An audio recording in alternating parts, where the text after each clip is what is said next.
Bismillahirrahmanirrahim. Assalamualaikum warahmatullahi wabarakatuh. Kita buka dengan ummul kitab Al-Fatihah. A'udzubillahi minasyaitonir rajim. Bismillahirrahmanirrahim. Alhamdulillahirabbil alamin. Arrahmanirrahim. Maliki yaumiddin. Iyyaka na'budu wa iyyaka nasta'in. Ihdinas siratal mustaqim. Shiratal ladzina an'amta 'alaihim ghairil maghdubi 'alaihim.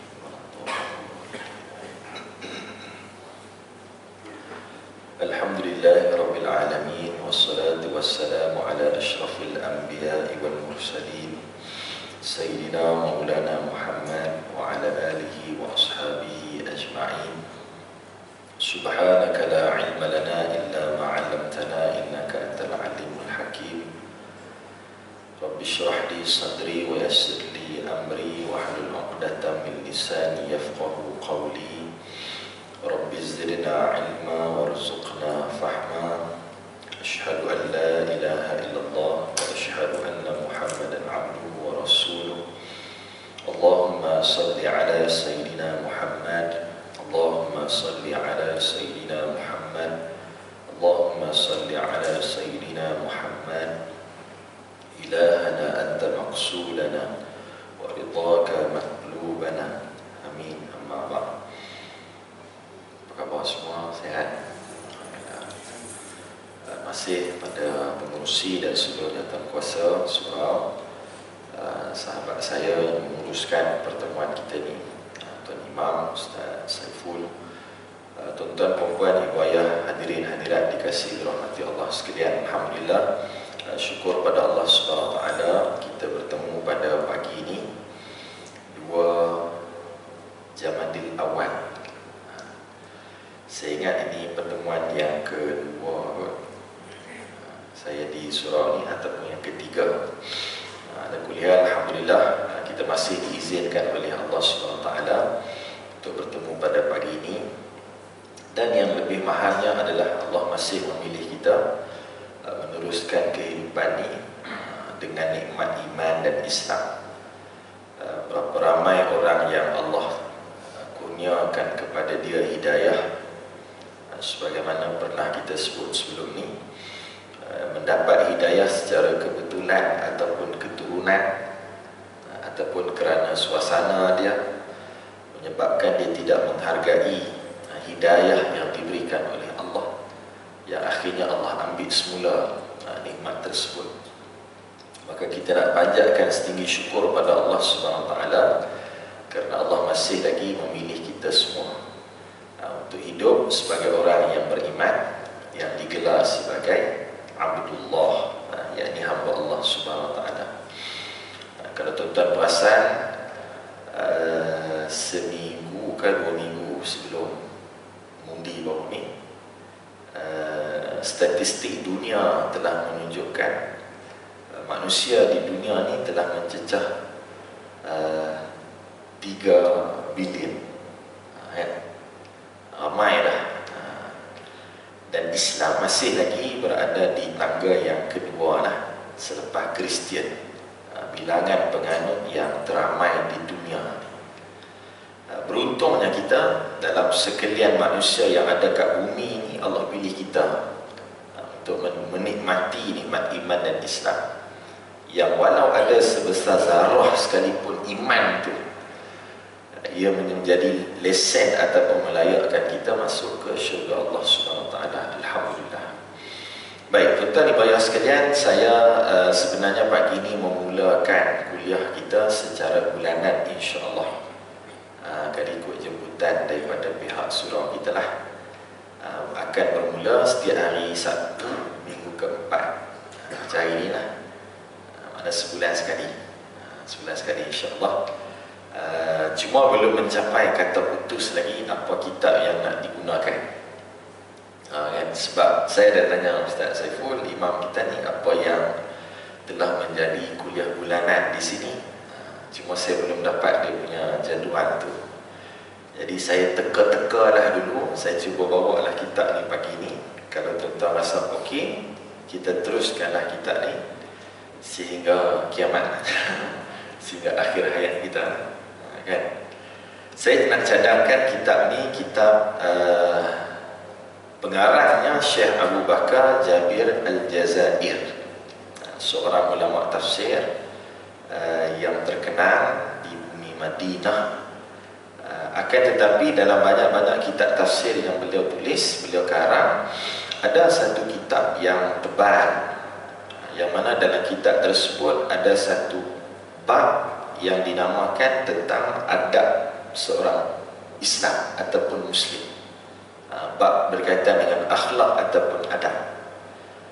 Jadi ditarik daripada bab tersebut, diterjemahkan oleh Majlis Agama Islam dan Adat Istiadat Negeri Kelantan. Jadilah satu kitab ni. Maka nama kitab ni adalah Adab Orang Islam. Kitab Adab Orang Islam ni telah diterjemahkan oleh Haji Hassan, Haji Idris. Lama dah tuan-tuan. Oleh pengarang tadi Syekh Abu Bakar Jabir Al-Jazair. Tak, saya pun tak pasti surau kita ni ada atau tidak lagi bab akhlak, bab adab. Mungkin dah ada bab hadis, mungkin dah ada bab tafsir dan sebagainya. Kalau kita tengok kandungan kitab ni, ada lebih kurang 21 bab, 21 tajuk pula. Contohnya yang kita cuba mula sikit pagi ni, kitab ni memulakan tentang adab mengenai niat. Macam mana kita ni nak beradab dengan niat kita. Lepas tu ada adab terhadap Allah, terhadap Al-Quran, adab dengan Rasulullah SAW, adab terhadap diri kita sendiri. Rupanya dengan diri kita ni pun ada adab-adab dia. Adab dengan mak ayah, dengan anak-anak. Selalu kita dengar anak derhaka, rupanya kita ni akan cerita juga macam mana mak ayah yang derhaka. Kan? Adab dengan adik-beradik kita. Sampailah last sekali adab tidur. Saya yakin kenapa bab tidur ni last sekali, sebab tidur ni tak boleh awal lagi, kuliah tidur semua. Dia kena berhujung sekali. Lain-lain tu mana adab suami isteri, adab dengan jiran tetangga, kaum kerabat. Menariknya tuan-tuan, ibu ayah semua, saya suka kitab ni untuk dikuliahkan sebab di atas setiap bab ni akan ada 3 benda. Pertama, dalil-dalil daripada Al-Quran. Kalau adab tentang jiran, apa Quran kata tentang jiran? Kalau adab tentang adik-beradik, apa Quran sebut tentang adik-beradik kekeluargaan? Yang kedua, Syekh Abu Bakar Jabir Al-Jazair ni akan masukkan tentang dalil hadis Nabi SAW. Apa kata Rasulullah tentang adab sekian. Yang ketiga, barulah huraian-huraian ataupun petikan-petikan, sama ada athar sahabat ataupun apa kata salafus salih, huraian sendiri oleh pengarang kita ni Syekh Abu Bakar Jabir Al-Jazair. Di atas setiap bab tadi, insya-Allah. Jadi kita try mula dulu kot lah. Adab yang pertama lah. Boleh tuan lah.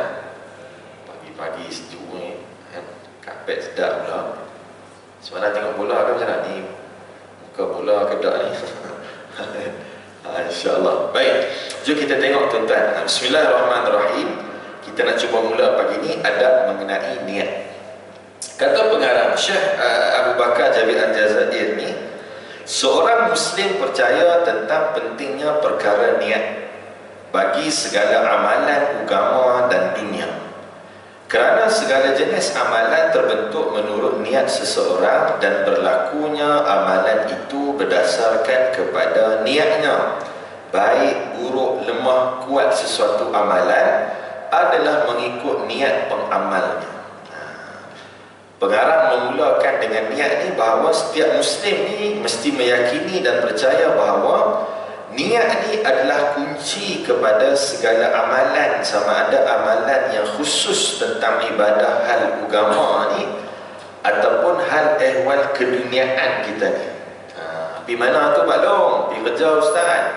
Niat dia apa dia? Mencari nafkah, mencari rezeki. Semua benda ada niat. Walaupun makan dia tu bukan kerana Allah, tapi dia makan tu apa niat dia? Nak kenyang.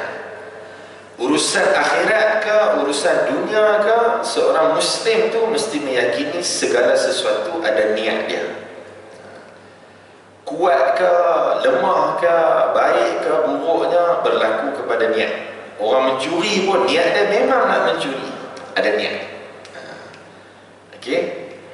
Nanti buaya semua akan tengok betapa besarnya niat, sehingga kan seseorang yang telah dituduh sebagai pembunuh dibezakan dua hukuman kepada dia. Sama ada yang pertama, dia dihukum dari sudut Islam qisas, bunuh balas, ataupun dia hanyalah dikenakan penjara ataupun denda sahaja.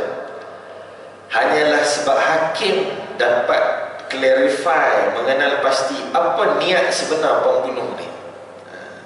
Oh, rupanya dia sengaja bunuh dengan niat qisas, bunuh balas. Oh, rupanya dia memang tak berniat nak membunuh, maka dia tak dibunuh balas, dia hanya didenda ataupun dipenjarakan sekian-sekian tempoh. Dia jadi dia ta'zir contohnya. Pemerintah yang menentukan bila bunuh tanpa niat.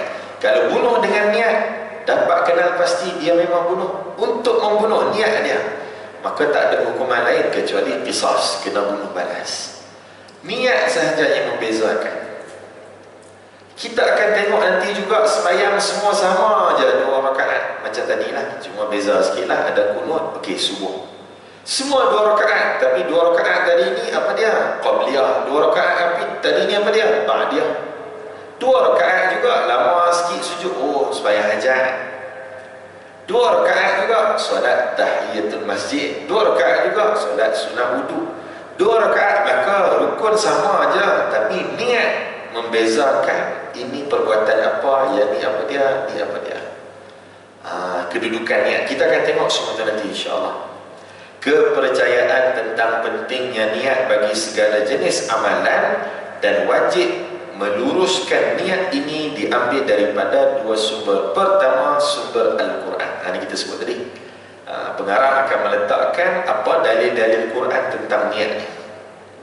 Firman Allah Subhanahu Wa Taala dalam surah Al-Bayyinah ayat 5. Al-Bayyinah ayat 5. Nampak ibu-ibu duk menulis kat belakang tu kan. Apa kata Allah Subhanahu Wa Taala? A'udzubillahi minasyaitonir rajim. Wa ma umiru illa liya'budullaha mukhlishina lahuddin.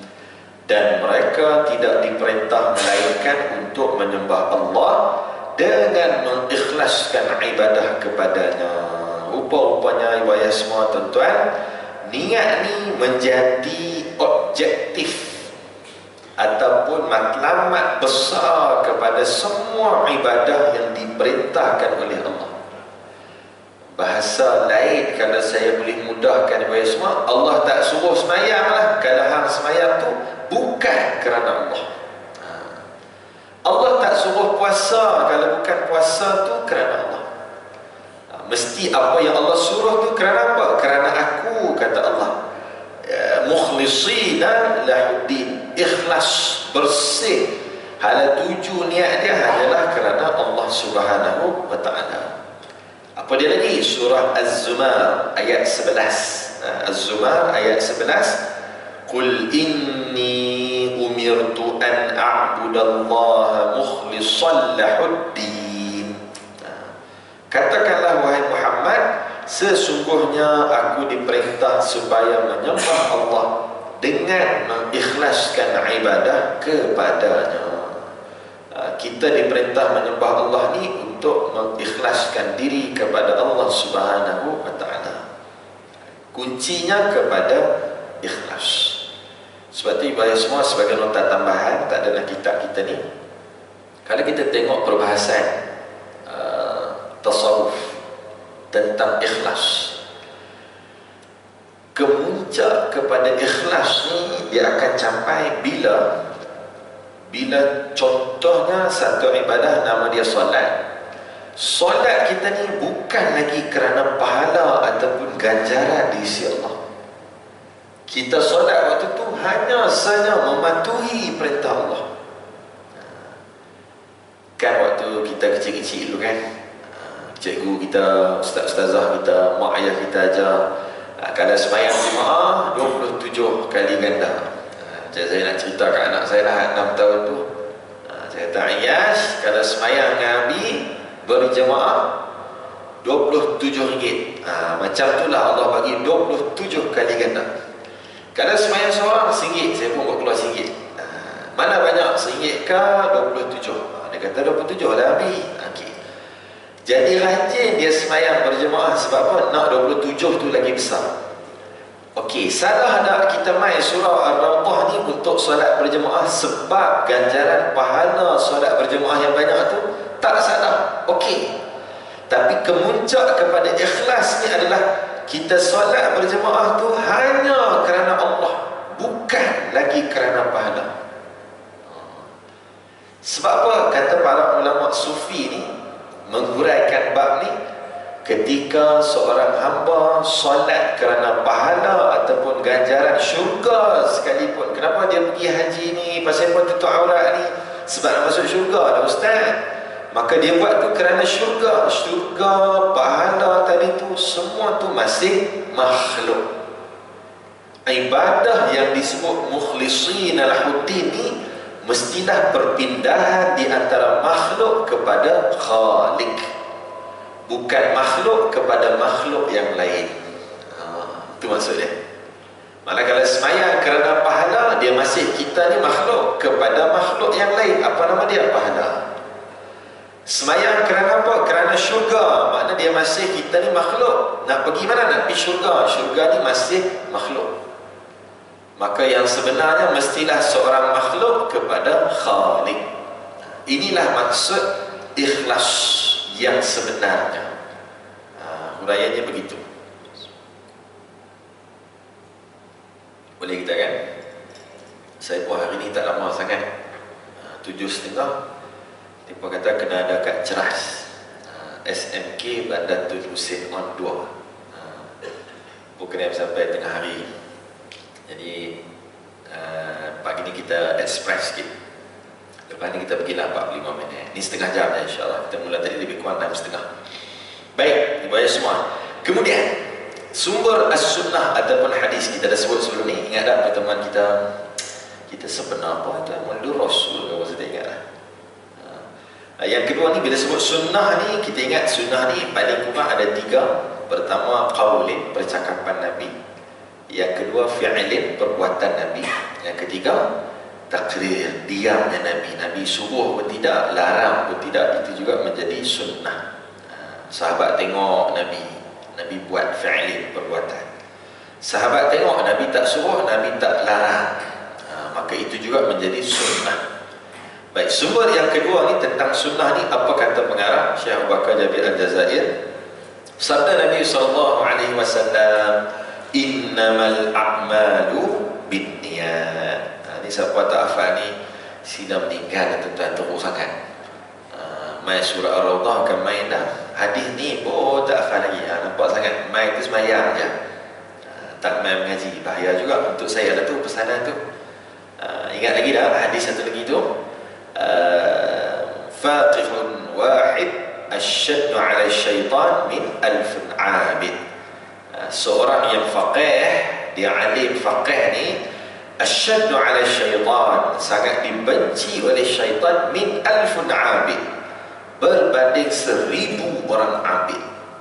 1000 orang main semayang jemaah subuh ni, syaitan takut dah, tapi dia paling benci dan takut dengan faqihun wahid, seorang yang faqih.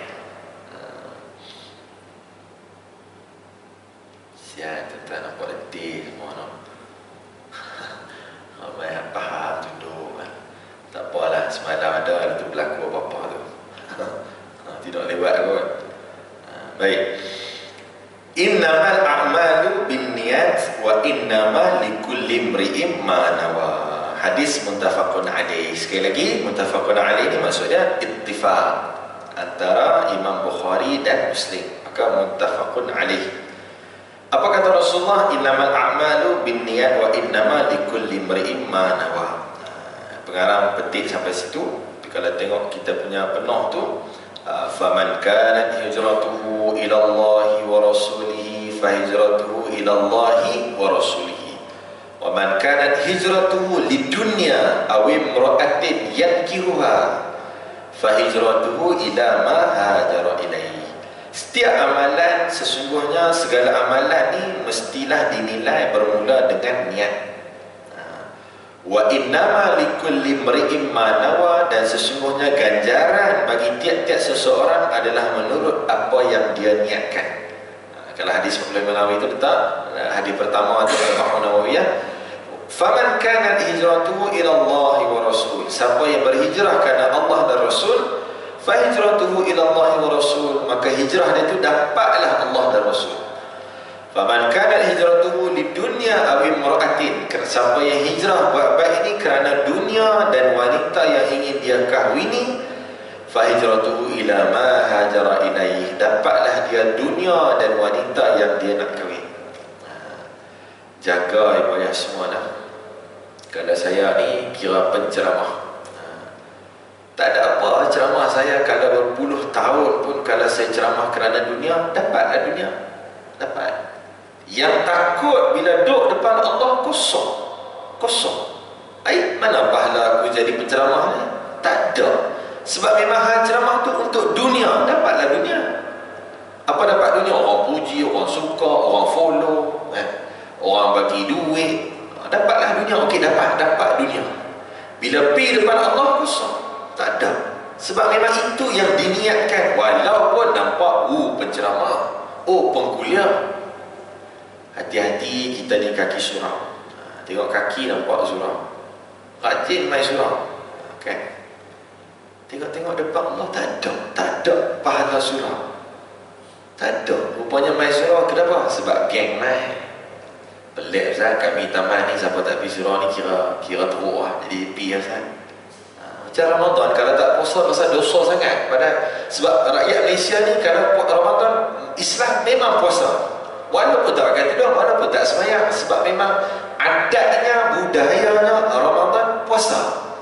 Maka dapatlah lapar dahaga, dapatlah kebiasaan dan adat tadi.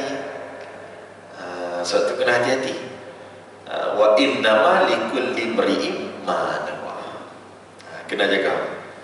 Okey. Sabda Nabi yang lain, innallaha la yanzuru ila suwarikum wa innama yanzuru ila qulubikum wa a'malikum. Kata Nabi SAW dalam hadis muttafaqun alaih ni, innallaha la yanzuru ila suwarikum, sesungguhnya Allah tak tengok kepada rupa paras. Dalam satu riwayat lain, wala ila ajsamikum, Allah tak tengok pada jasad tubuh badan kamu. Allah tengok kat mana? Wa innama yanzuru ila qulubikum wa a'malikum. Allah tengok hati kita ni, iaitu tempat letaknya niat, wa a'malikum, dan perbuatan kamu berlandaskan niat tadi. Okey, kat sini kita nak improve sikit kefahaman kita. Tidak hanya mesti niat tu baik, perbuatan juga mesti baik. Tak semestinya niat tu hanya kerana Allah, perbuatan juga mesti tepat dengan apa yang Allah nak. Kan? Curi duit, tabung surau, hari raya orang kejar dia, pegang buku-buku dia, pegang tengkok dia. Pasal apa ambil duit surau ni? Tolonglah, saya nak bagi mak saya pergi haji, lama dah nak pergi haji. Niat baik tak? Baik. Perbuatan baik tak? Haram, maka tak kena. Qulub wa a'mal. 3-4 tahun lepas, sebelum hamba Allah duduk negara lain, dia kan dah duduk negara lain, dia kan tak apa clear laki ke perempuan. Ni perempuan ke laki, tak clear. Orang pun hentam dia. Mana orang tak hentam dia? Dia pakai baju dalam, seluar dalam perempuan, berjoget dekat Instagram. Laki, tapi cucuk sana cucuk sini lah. Orang bertugur dia, apa ni buat benda haram mungkar ni, mesti dicegah, jangan beli produk dia. Kawan tu pengasas produk kecantikan, boykot lah. Ejen-ejen sila berhenti sampai jadi ejen dia haram, sebab kerja dia ni sumber haram, gini. Ada juga orang komen, yang berkomen teruk-teruk ni, korang tahu tak, dia ni setiap tahun tidak kurang 3 atau 4 buah rumah anak yatim dia bagi zakat. Nah, Nampak tak betapa masyarakat dikelirukan? Oh, maknanya hang nak pakai cara haram ke, buat benda haram, tak apa. Asalkan niat produk-produk kamu, marketing lah tu. Member tu buat macam tu untuk marketing, untuk orang kenal produk dia. Orang beli barang dia untuk apa? Untuk dia bayar zakat lebih banyak. Keliru. Mana boleh? Kalau gitu boleh sembelih babi. Analogi mudah lah, analogi bodoh-bodoh saya ni kan. Pegang babi tu sembelih, baca bismillah. Adakah jadi halal? Haram tetap haram. Al-halalu bayyin wal haramu bayyin wa bainahuma umurun mutasyabihat. Yang haram tetaplah haram dia. Sebab tu yanzuru ila qulubikum wa a'mal. Hati niat tu mesti baik dan perbuatan tadi mesti baik.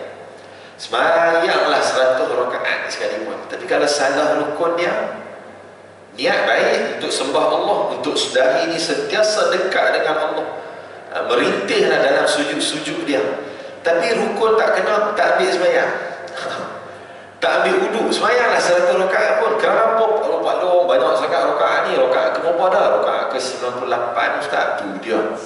Berapa rakaat ni Pak Long semayang? Saya dah buat 100 Ustaz, dosa saya banyak. Bagus niat kerana Allah untuk diampunkan dosa, tapi tak ambil wudu, tak kena. Sebab tu qulubikum wa a'mal. Ni boleh jawab semua dah. Boleh jawab semua dah. Tak apa Ustaz, walaupun dia tak pakai tudung dia baik. Mana boleh? Tak boleh. Bagus dah dia baik tu, tambah lagi pakai tudung. Gitu.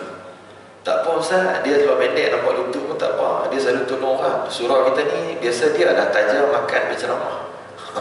Mana boleh? Baguslah tajam makan berceramah tu, teruskan, tapi kena tutup aurat. Gitu. Dia kena serentak qulubikum wa a'mal. Satu lagi sabda Nabi SAW, ada banyak lagi, kita cuba tengok setakat mana dan saya nak berhenti pukul 7. Boleh nak tak nak? Kita ni jenis macam mana? Jenis ada sarapan ke macam mana? Ceritanya ada surau di seksyen 5 juga ketiga, Ar-Rawdah juga, Bandar Baru Bani, nama sama. Mereka buat Jumaat, sini pun Jumaat, sama. Situ ya Allah, kuliah subuh, nasi goreng, nasi Arab dia, roti canai telur, macam-macam. Tapi kalau ada pagi ni saya beritahu awak, saya tak sempat. Kita tolong makan, lain kali kita makan sama-sama. Baik, sabda Nabi SAW lagi, man hamma bihasanatin wa lam ya'malha kutibat lahu hasanah. Ini biasa dengar.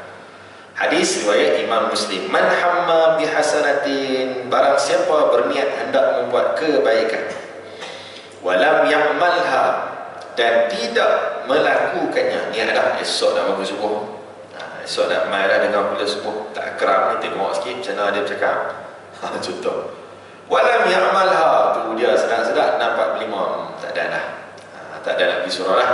Dia tak sempat buat tadi, kutibat lahu hasanah, ditulis baginya satu pahala kebaikan. Atas apa reason pahala dia dapat tadi? Kerana niat tadi, hamma bihasanati. Sebab itulah tuan-tuan semua yang saya kasih kerana Allah, buaya semua, kita sebelum mati ni kena letak niat menunaikan segala rukun dan kefarduan ke atas kita. Macam saya lah, saya ni belum sampai lagi kelayakan menunaikan haji, tapi saya kena niat supaya bila kita mati tak dan di haji, duduk depan Allah, ya Allah, aku telah berniat ingin melunaskan perintah kamu, rukun yang telah kamu letakkan padaku. Katalah kita ni penerima zakat, kita kena niat untuk jadi pembayar zakat. Sebab tu asnaf yang layak terima zakat ni, dia jangan selesa sebagai penerima zakat, takut mati tak dan. Sebab tu kena niat, kena niat, kan? Apa-apalah, buat kita lalu tengok billboard pembinaan masjid, dana diperlukan, kita niat, InsyaAllah kalau ada rezeki lebih nak bagi lah untuk masjid ni. Niat terus. Kutibat lahu hasanah, tertulis satunya satu pahala. Tapi jangan duk niat ya, tak buat apa jenuh. Tuan-tuan, niat yang panjang. Haji bila lagi surau? Lama tak nampak surau, 2 tahun dah sejak balik haji tak pergi pun surau. Sudah saya duk niat lagi juga. Nah, 2 tahun dah saya duk niat lagi juga. Tampak kau tahu. Duk niat. Janganlah macam tu. Niat yang ada usaha. Kan tadi qulub wa a'mal, hati dan juga perbuatan. Maka niat tu mesti di-pairing, dipackage-kan dengan perbuatan. Man hamma bi hasanatin wa lam ya'malha kutibat lahu hasanah. Okey. Perhatikan, kata pengarang, dengan semata-mata niat yang baik telah dikira melakukan amalan soleh yang mendapat ganjaran dan beroleh pahala. Yang demikian menunjukkan ada kelebihan bagi niat yang baik. Jadi bayar semua, saya ingat sekadar itulah. Cik kata pukul 7 awal lagi. Sebab hadis satu lagi ni dia panjang sikit. Nabi cerita tentang 4 golongan yang semua ni berkaitan dengan niat, yang insya-Allah kita akan sambung nanti ni bulan hadapan lah. Kalau saya masuk sini dia pergi lajak, dia tak ada 5 minit ni. Jadi saya minta izin mentiawal sikit.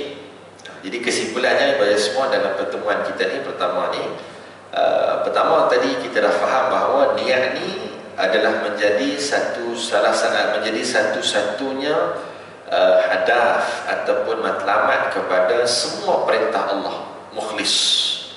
Siapa nama mukhlis ni? Dia orang paling ikhlas. Kita nak sembahyang, nak puasa, nak sedekah, nak tolong orang, nak apa semua, mencegah kemungkaran, amal ma'ruf, dakwah sebagainya ni, mukhlis. Mestilah asal dia ikhlas. Tak ada ikhlas, haba'an mansura, seperti debu yang bertebaran, tak ada nilai di sisi Allah. Satu. Yang kedua, kita dah faham tadi, kita ni akan dapat pahala likulli mri'in ma nawa, berdasarkan apa yang kita niatkan. Sebab saya nak celah sikit. Guru-guru kita ni berajar, antaranya Syekh Muhammad Amin Al-Idrus.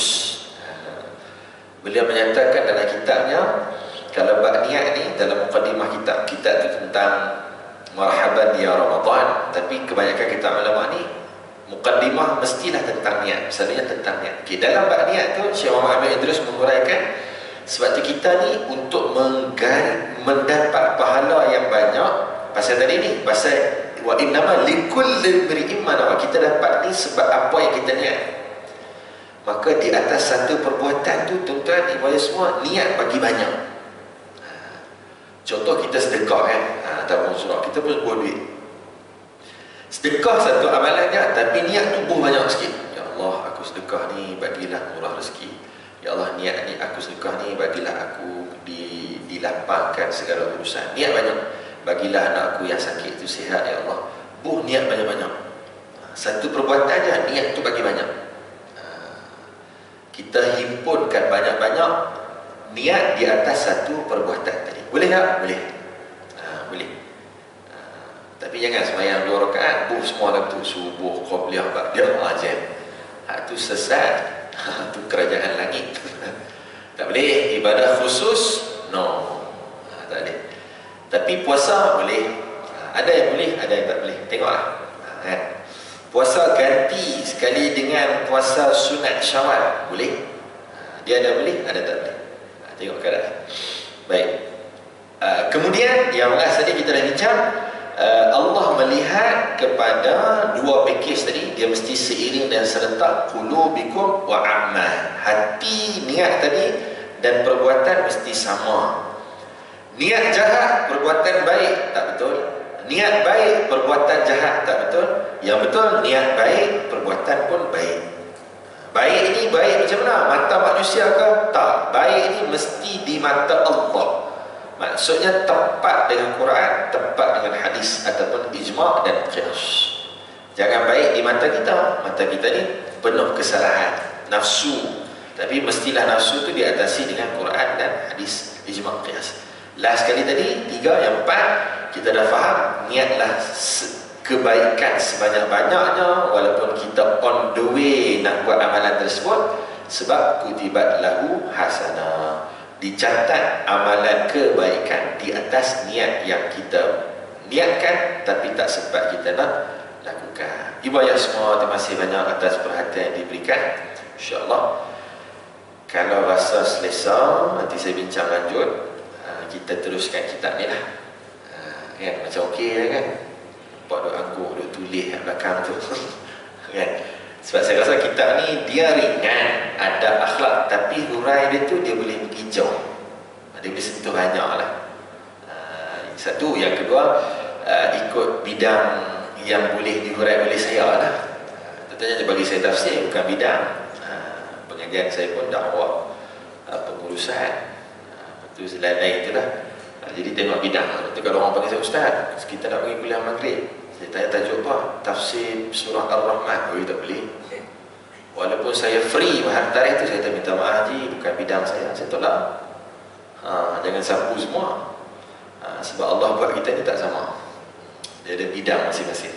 Jadi mudah-mudahan kalau tuan-tuan selesa, kita sambung yang inilah insya-Allah. Wallahu a'lam. Apa yang baik daripada Allah Subhanahu Wa Taala, yang buruk kelemahan saya mohon maaf salah silap. Insya-Allah kalau ibu ayah semua boleh lah Sabtu minggu keempat. Insya-Allah. A'udzubillahi minasyaitonir rajim. Bismillahirrahmanirrahim. Alhamdulillahirabbil alamin. Wassalatu wassalamu ala asyrafil anbiya'i wal mursalin sayyidina maulana Muhammad wa ala alihi wa ashabihi ajma'in. Allahumma faqqihna fid din wa 'allimna at-ta'wil. Ihdinas siratal mustaqim. صراط الذين أنعمت عليهم من النبيين والصديقين والشهداء والصالحين وحسن أولئك رفيقا يا أرحم الراحمين. سبحانك اللهم وبحمدك نشهد أن لا إله إلا أنت نستغفرك ونتوب إليك. والعصر إن الإنسان لفي خسر إلا الذين آمنوا وعملوا الصالحات وتواصوا بالحق وتواصوا بالصبر. صلى الله على سيدنا محمد وعلى آله وصحبه وبارك وسلم. الحمد لله رب العالمين. السلام عليكم ورحمة الله.